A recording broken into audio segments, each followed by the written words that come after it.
have a list here of my favorite Super Tuscans that are they're all $50 or under.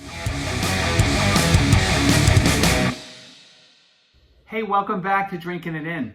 I am your host, Chris Casara. We're here to help you know more and drink better, and we're gonna make wine more fun or die trying, either way. Today we're talking about some Super Tuscans. I've seen a number of videos where people talk about alternatives to Sassicaia and Ornellaia, which are two of the more famous Super Tuscans, but they're $250 to $300 a bottle. Most people I know aren't drinking them, but when people are talking about alternatives, they give you alternatives that are $125 a bottle, which to me is still not really that attainable.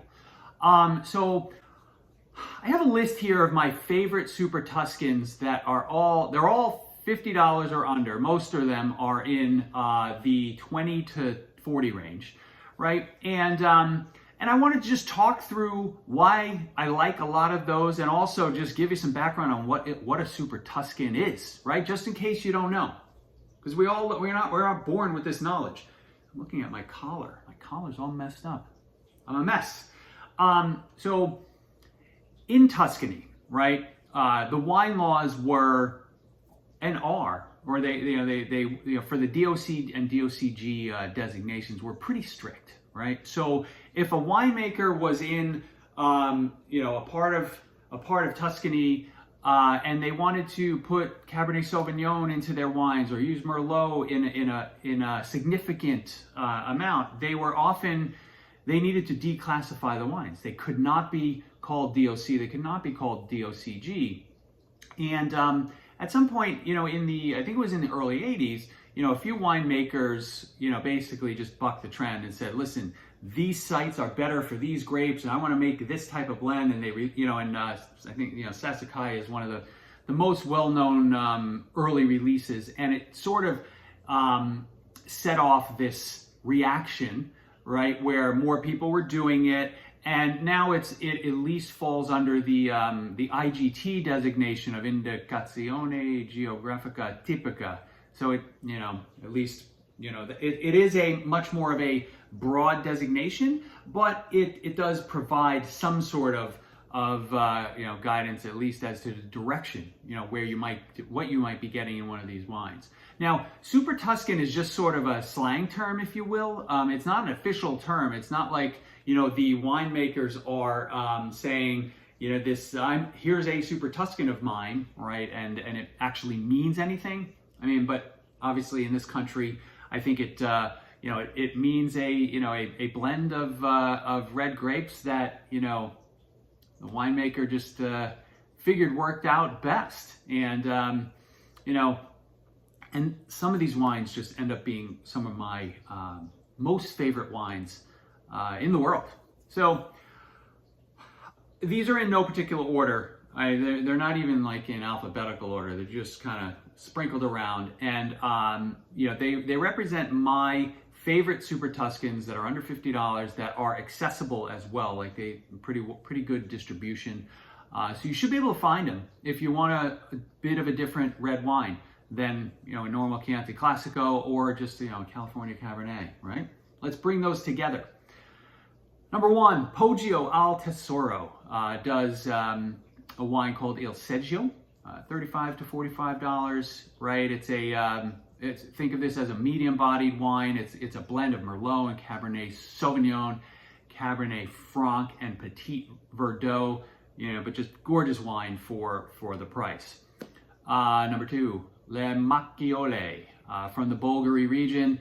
This one was sort of like my intro in some ways into Super Tuscan, or not an intro, but it really opened my eyes to how much I enjoy these wines. I bought a bottle back when it was $35, and this was at least 10 years ago, and was sort of blown away by it just being so different from a lot of the Italian wines that I've had. Through the years, this has gotten a little pricier, but still can be found at $45 and under. It's gorgeous, extremely easy to drink, a blend of Merlot, Cabernet Franc, Cabernet Sauvignon, and Syrah. maybe there's a clue in there as to why I like it, because I do love Syrah. If you cannot afford Sassicaia or Ornellaia, like most of the world, right? They do have second and third label wines. I've done a video on them before. I'll put a link up here. I think it's up here. Why do I never know that? I should know that by now. But the Sassicaia, the second and third wines of Sassicaia, Guidalberto and La Defese, are both lovely. And I'm including Guidalberto in this, even though it's a little more than $50. I just snagged a couple of bottles for $52 each, and even that was a good price. So, you know, you might have to go closer to 60 on that, but, you know, these, I think, you know, it's a beautiful blend of Cabernet Sauvignon and Merlot. So Guidalberto is definitely one to try. La Defese is the third wine of Sassicaia. And it's named after the teeth of, you know, the wild boar that roam free in Tuscany, and end up in, you know, ragu a lot of times. This one is a Cabernet Sauvignon and Sangiovese blend. 35-ish, $40 is usually what you're gonna pay, and the price has gone up on that one even over the last couple of years, but a really, really nice wine. Going over to the land of, or the region of Maremma, there's a winery called Netardi, which is one of my favorite Chianti Classico producers, but they do their own, you know, Super Tuscan called Ad Astra. It is a blend of Sangiovese, Cabernet Sauvignon, Merlot, Cabernet Franc, and then some other secret grapes that they don't necessarily disclose. This one can be had around $30. It's a bit darker than some of the others that I've mentioned already. You know, plummy, licoricey vibe to it, but again, stunningly delicious. Another well-known, a smaller Chianti producer, Vecchio Maggio.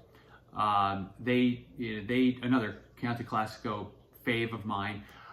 They do a wine called Ripa della Mare, $35 to $40, a blend of Sangiovese, Cabernet Sauvignon, and Merlot. It is, so unlike the Netardi Ad Astra, which I said is bigger than most of the ones that I was talking about, this is probably the, you know, what I would say the lightest of the bunch. Very easy to drink, and I've had aged versions of this, you know, and aged versions meaning, you know, 5 to 7 years, right? And you know, these things age gracefully for a little while, so don't feel like you have to drink them right away. Last one to mention, but certainly not least, has a picture of a wild boar on the label. It is the Insolio, which comes from Tenuta di Biserno.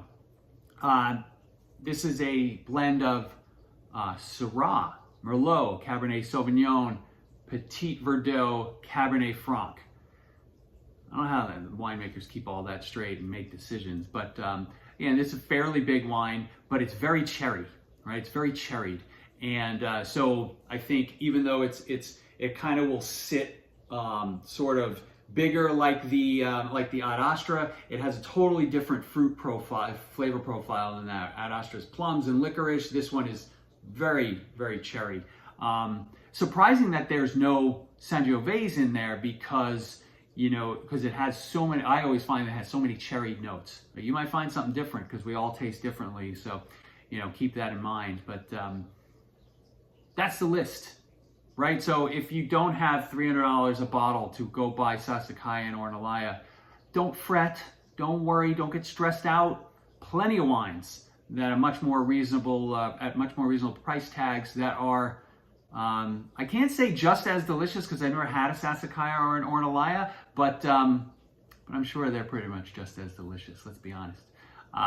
Let me know what your favorite Sangiovese, Super Tuscan wines are. Or maybe you just like pure Sangiovese or pure Chianti Classico and you're like, Super Tuscans. Let me know that too. I will see you again soon. Thanks for joining.